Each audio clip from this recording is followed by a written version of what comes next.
Il existe deux super pouvoirs dont nous sommes dotés, nous les humains, pour nous permettre d'avoir une belle vie, pour nous permettre de pouvoir nous sentir bien dans notre vie de tous les jours. Mais seulement quelques personnes arrivent à trouver le courage pour utiliser ces pouvoirs-là. Tout le monde a ces deux pouvoirs, mais très peu de personnes utilisent ces pouvoirs-là. Et vous allez voir que ces personnes qui l'utilisent ont plutôt une vie qui leur réjouit. Ils ont une belle vie parce que voilà, ce pouvoir qui a été mis à notre disposition, c'est justement pour nous permettre d'avoir une vie beaucoup plus saine, une vie agréable, une vie à laquelle nous sommes au contrôle, bien évidemment.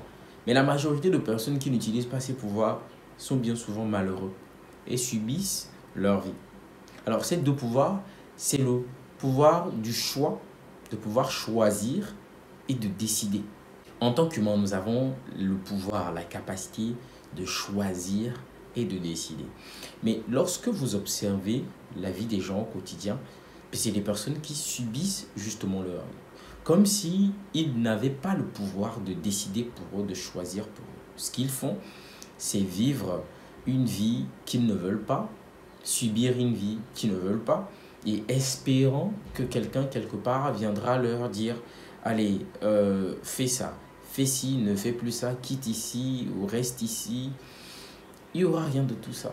La plupart du temps, lorsqu'on s'observe, on passe nos temps, nos vies à être dans des liens, dans des relations, dans des trucs qui ne nous parlent pas, qui ne font aucun sens pour nous pendant des années. Et parfois, on ne se réveille jamais. Il y a des personnes comme ça qui sont dans des choses dans lesquelles ils ne se réveillent jamais. Si vous n'utilisez pas ce pouvoir, ces pouvoirs qui sont la capacité de choisir, vous allez subir énormément. Énormément. Et vu que j'aime bien m'attarder sur les rapports humains, j'aimerais bien parler de ça. Lorsque vous avez dans vos vies des personnes qui ne font pas du sens pour vous, des personnes qui sont complètement à l'opposé de tout ce qui vous fait du bien, pourquoi vous les gardez? Pourquoi vous êtes toujours avec des personnes qui empoisonnent, qui empestent votre vie, votre quotidien? Pourquoi? Parce qu'il y a des personnes qui vont se dire « Non, on ne sait pas de quoi demain sera fait, ok, dans la vie, il ne faut pas… » Wow! Ce n'est pas une raison pour garder dans vos vies des personnes qui sont complètement nuisibles. Ce n'est pas une raison. C'est pas parce que demain, celui-ci peut devenir ci, demain, celui-ci peut devenir ci, il peut me tendre la main demain, il peut me sauver demain, que si aujourd'hui cette personne vous pourrit la vie, bah, il faut la tolérer. Il y a des gens que vous pouvez tolérer dans votre vie, ça va se solder par la mort. Vous allez tolérer certaines personnes dans vos liens, dans vos relations, bah vous allez même pas avoir le temps, vous n'aurez même pas le temps, je veux dire, de pouvoir voir ce demain-là. Vous pouvez perdre votre vie. Il y a des gens qui ont été dans des relations avec des personnes et ça s'est terminé par la mort. Donc c'est important. Je ne sais pas pourquoi les gens n'y arrivent pas, mais c'est important pour vous de choisir des choses qui vous font vous sentir vivre. D'être dans des situations où vous pouvez toujours avoir le pouvoir de décider. Ok? Si vous êtes dans un travail qui ne vous parle pas, vous êtes là. Parce que vous dites, bah non, si je pars, je ne peux pas trouver mieux. Si je pars, le boss, il ne sera pas content et tout et tout. Après tout, qu'est-ce qui compte réellement? Votre vie, votre épanouissement ou celui des autres? Et curieusement, ce que les gens ne comprennent pas, c'est que même pour que les autres soient joyeux, heureux autour de vous, vous devez l'être vous-même d'abord. Je pense que ça, c'est quelque chose que les gens ne comprennent pas. C'est-à-dire, si on veut bâtir des rapports sains, des relations très saines, c'est d'abord parce que vous-même, vous êtes une personne joyeuse, heureuse, épanouie dans sa vie, que vous allez pouvoir permettre aux personnes qui vont vous fréquenter ou qui seront dans votre vie d'être joyeuses aussi. C'est comme ça, c'est-à-dire se sacrifier pour les autres, normalement, dans des rapports sains, ça ne fonctionne pas. Okay? Parce que vous-même, vous ne serez pas heureux. Vous-même, vous ne serez pas joyeux. Et l'énergie que vous allez transmettre aux autres va être une énergie complètement négative. Ça ne peut pas les aider à être dans une bonne ambiance. C'est d'abord parce que vous-même, au fond de vous, vous êtes quelqu'un d'heureux, d'épanoui. C'est ce qui fait que les autres autour de vous aussi se sentent vivre. Ils reçoivent l'énergie. personne ne viendra vous dire, ah, c'est le moment de quitter, c'est le moment de partir. Personne. À aucun moment, il y aura pas de signe. Si vous ne décidez pas de partir de certaines relations, de certains environnements, de certains emplois et tout, entreprises, si vous ne décidez pas, parce qu'aujourd'hui vous ne vous sentez pas vivre dans ces environnements, parce que vous-même vous avez envie de lancer quelque chose qui est pour vous, si vous ne vous décidez pas, au grand jamais vous allez partir.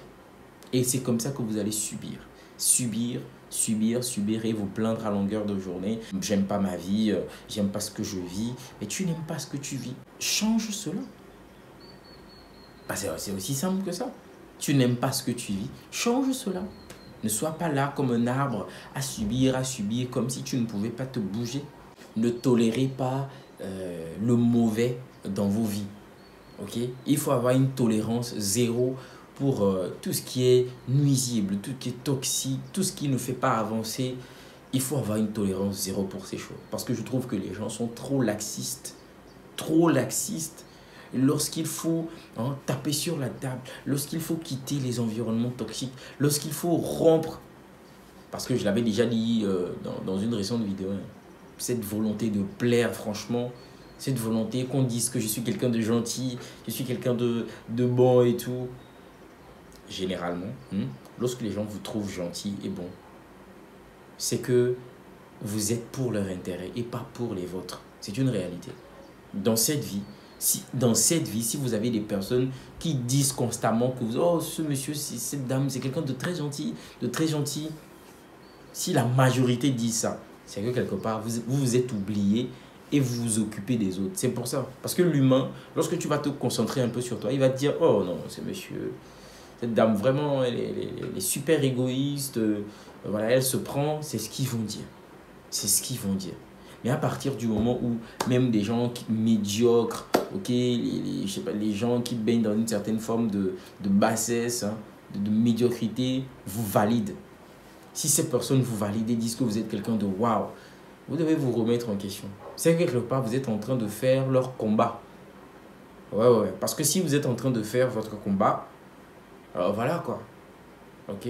Donc, ne souffrez pas de ce besoin de plaire. J'ai déjà parlé dans une vidéo, vous pouvez aller regarder ça. C'est ce qui fait que les gens n'y arrivent pas. Ok? Mais décidez, choisissez pour être des personnes libres. Nous sommes là pour la vie. L'expérience, elle ne sera pas longue. Le temps que vous avez, mais prenez ce temps pour faire plaisir, pour vivre bien, pour être bien avec les gens autour de vous. Ok? J'espère que ce petit message vous a nourri, que ça a fait du sens pour vous. Si c'est le cas, faites-moi savoir. Lâchez un pouce bleu, ça fait toujours plaisir. Et je vous dis à la prochaine dans une toute nouvelle vidéo.